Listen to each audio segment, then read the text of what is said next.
could say my vision's wrong. The tune of my song broke my thumb. Bang into my own drum. Broke my thumb. Bang into my own drum. Broke my thumb. Bang into my own drum. Hootin' and clapping, boots I am a strapping, a click click clacking. Hurrah! Bootstrapping in America. Yeah, bootstrapping in America. Hi, I'm Allison and I'm at Frankenstein's, a brand new hangout in downtown Orlando with great food and over 300 beers. I just ate, had a few drinks, and now I'm ready to pay the bill. Check, please. All right, here's your check. Thanks, I'd like to pay with Bitcoin. Perfect, I have my iPhone app for that. Great. All right, let's choose a server, which is me. Okay, check number today was 366. Check total $39.91. Let's check out with Bitcoins. This is going to pull a real-time exchange rate and create a unique address. All right, here's your code. Do you mind scanning it? Okay. I'll scan the code. Great, now I have the total and the address. I'm just going to go in and add a tip.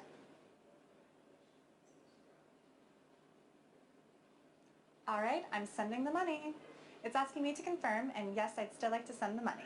All right, I'm timing you.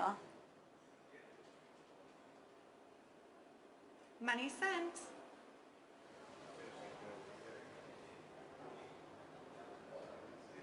Wow, that was really fast. Thomas, we're back, my friend. BitPay. Hey. Very timely. Very, very timely. Anthony, how are you? Tony? I'm great, Tom. How are you? Good. Yeah. So I met Tony. We were at tech Tony conference. Gallippi, not this Tony. No, I know. I'm looking at the screen.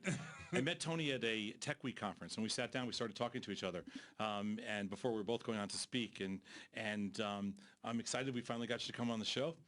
Let's get a little background first, just quickly. Let's talk about Bitcoin in general. Just give the viewers, because people read about Bitcoin trading this, Bitcoin doing this, short squeeze in Bitcoin. What does it all mean? And just give a little background. Sure. So Bitcoin is a pretty serious technical innovation. It's probably one of the most significant technical innovations of our time. It is an open source payment network, meaning that anybody can use it, anybody can build applications on top of it. You don't have to be a member or pay a lot of fees like you would on Visa's network. And because it's open source, you're getting a lot of rapid innovation around it. So it functions peer-to-peer. There is no central issuer. So you can download some software and I can download some software and now we can transact, right? That's all you need to do Beautiful. to start using it. And it's borderless by design. So you can transact with someone in China just as easily as you can transact with someone in the same room. And it trades on an open market. You get price discovery just based on supply and demand. So buyers and sellers auction the price up and down just based on the demand and supply of the day. But when you say it trades on the open market, how does somebody trade Bitcoin? So the markets are open, but it's not traded on any of the traditional FX or exchanges yet. So there are private markets, which are acting as both an exchange and a broker-dealer. So you send them your money, they create an account for you, and then you can trade with other traders on that platform. All these different markets are actually not connected to each other, so there is a little bit of arbitrage. Almost like an FX marketplace. Yes. Okay. It's 30 different countries, right? 30 different currencies, correct? So you can probably get price discovery for Bitcoin now in many different currencies. Okay. Yeah. But let's get back to kind of the core here. If I want to pay in Bitcoin, I have to own some Bitcoins. Correct. And if I want to, is there risk of principal? Like, let's just say Bitcoin's trading for, what's the number? I don't know what it is. 770 today. Okay, so 770. So let's say I buy $770 worth of Bitcoin. Mm-hmm. Okay, now that gives me $770 worth of Bitcoin to spend. Correct. What if Bitcoin goes to 300? Now I only have $300 worth of Bitcoin to spend. Okay, so there's a principal risk. So part of the bet is the principal risk as well. Yeah, it sure is. And that's where, we kind of need some more hedging opportunities and options trading to allow people to hold Bitcoin without risking their full principal. Like those types of derivatives don't exist today. Right. So it's a really interesting, so the fascinating thing about Bitcoin is the transactional aspect to Bitcoin of being able to transfer currency as seamlessly without any of the overhead, without any of the fee structure. Like we sell a few products here at Tasty Trade. Mm-hmm. We could theoretically accept Bitcoin, and our risk is only to wherever Bitcoin's trading. I mean, the U.S. dollar doesn't move. Correct. Yeah, I mean, it moves relative to other currencies, but it doesn't move. Well, it moves very slowly. Yeah, Okay. but then a service like ours could insulate you from the volatility risk. So we can let you accept Bitcoin inbound from your customers Okay. and realize all the benefits of that. But we can lock in the exchange rate and we can settle to your bank account every day in dollars if that's what you want. If you didn't want to be a speculator and you didn't want to hold Bitcoin or didn't want to confuse your accountant, that's fine, right? We can settle to you in dollars and then you'd have no risk of it. Okay, who's the Fed in this whole thing? Who creates the Bitcoin? It's just supply and demand. Well, there is create a open money interest. supply. There is a money supply of Bitcoin, and it's run by the computer algorithm. So all the people that are running the nodes of the network are all running a protocol that agrees on the way the currency will be brought into circulation. It's pure supply and demand. Interesting. I mean, that's all it is. It's like creating open interest for an option. Same thing. Yeah, you can create as much open interest as you want because you got to buy it back.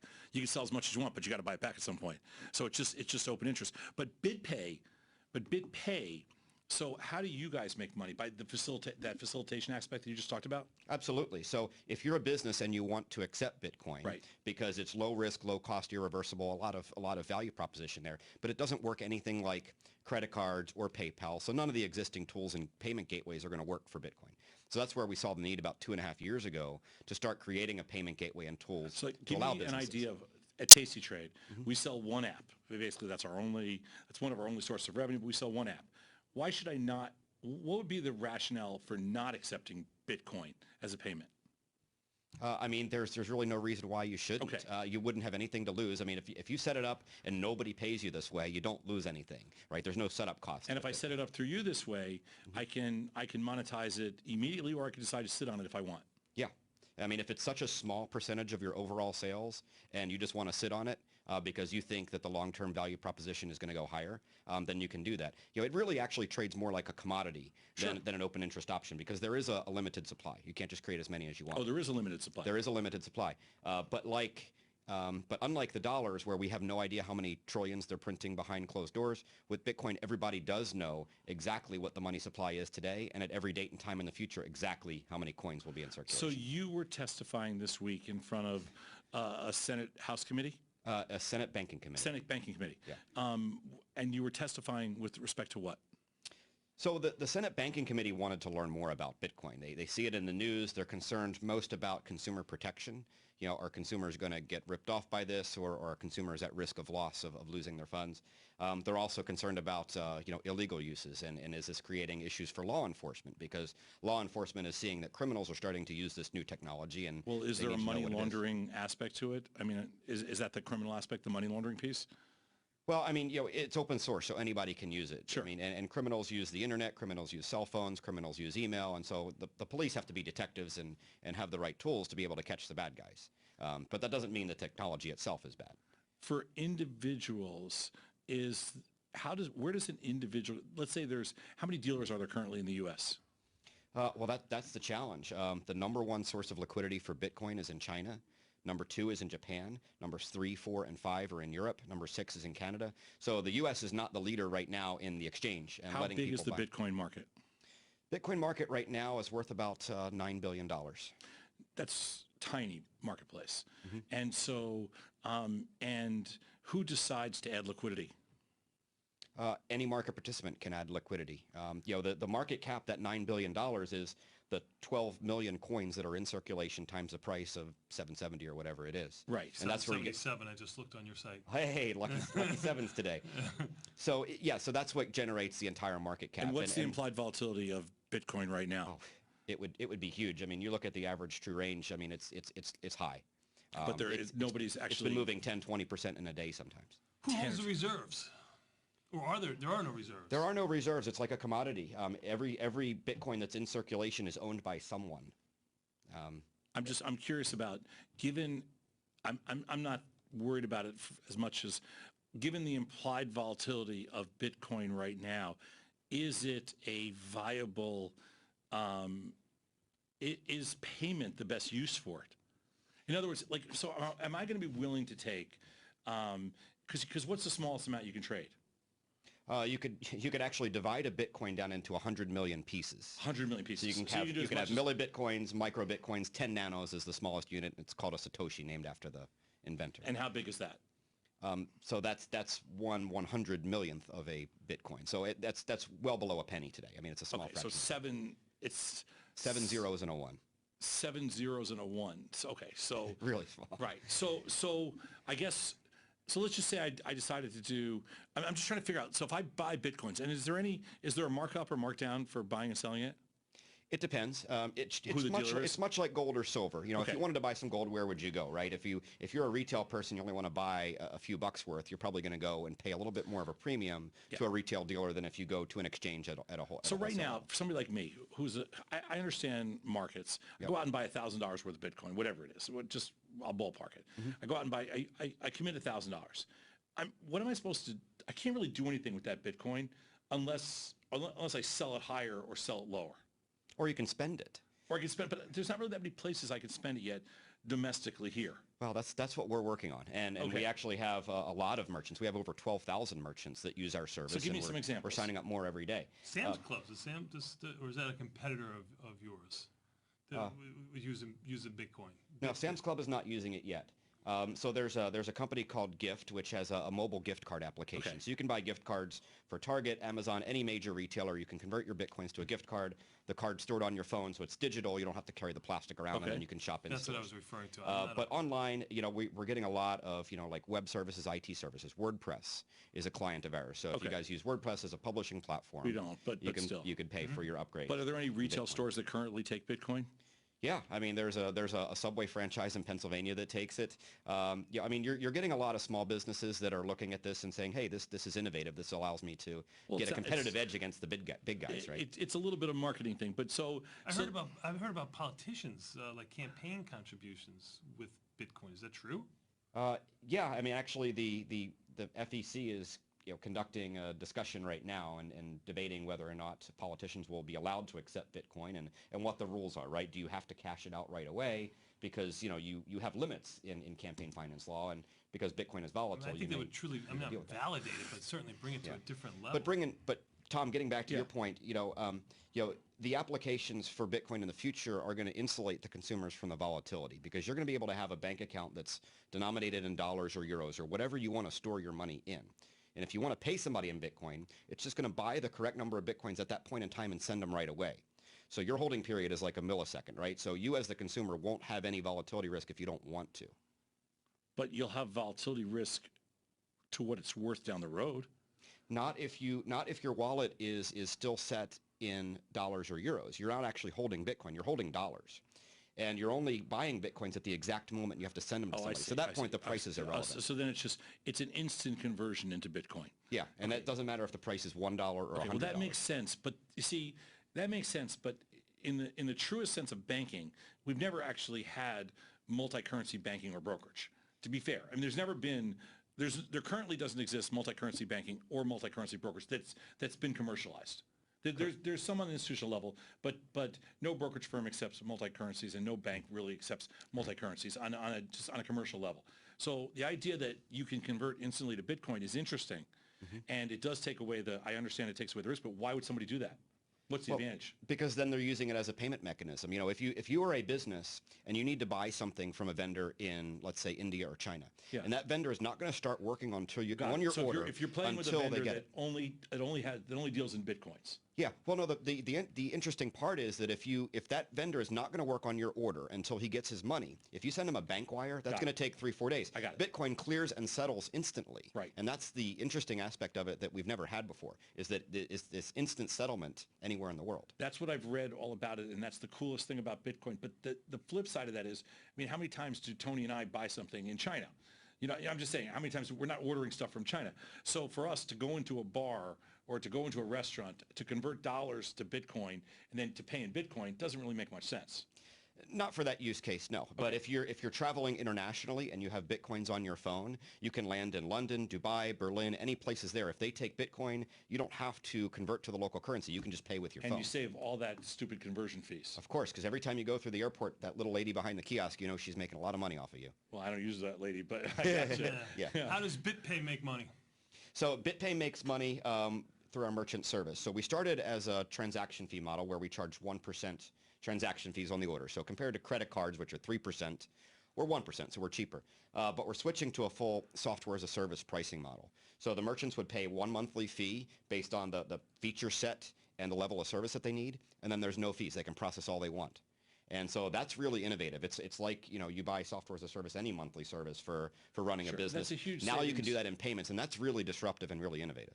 That would be a huge savings for a business like ours that, let's say we process, I don't know how much we process in credit cards a month, but whatever the number is, that probably saves us, what, a couple percent? A bunch, yeah. Yeah. I mean, if you're a big retailer, you're spending hundreds of thousands of dollars a month in credit card fees, if not more, millions of dollars a month. But the likelihood of getting, like, what would be you're only talking about an $8 billion marketplace right now.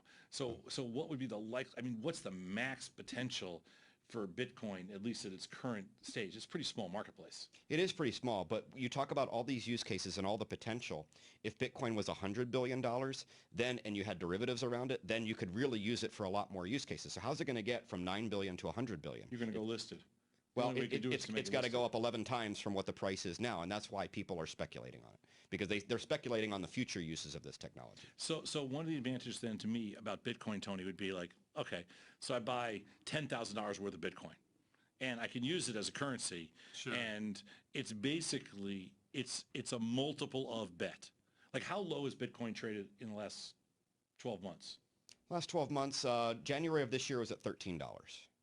$13. So it's gone up 50 times in a year. Not 50%, right? 50 times. Too? Well, today I think is an all-time high. 777. Okay. So it's been from $13 to 777. That's a big move. Yeah. That's a big move. But it's interesting because there's multiple different players in here. There's the speculators who are just speculating on underlying risk, and then there's all the Tonys of the world who are building product around the use of Bitcoin. You don't really care what price Bitcoin is. Well, we do. I mean, we hold Bitcoins on our balance sheet. We're long Bitcoin as a company. Everything that we're doing is adding value to the ecosystem, right? Every new business that we add adds more value. But and ultimately, more your utility business is not principal risk. No, our business is based on a service. You're a transactional service. You're a software business. Sure. So you shouldn't really care long term what Bitcoin trades for. Yeah, but we do hold Bitcoins, and we want to see it succeed. Right. But why do you hold them? Because we see that everything we do every day is adding value to the Bitcoin ecosystem. So you just like it as an investment? Yeah.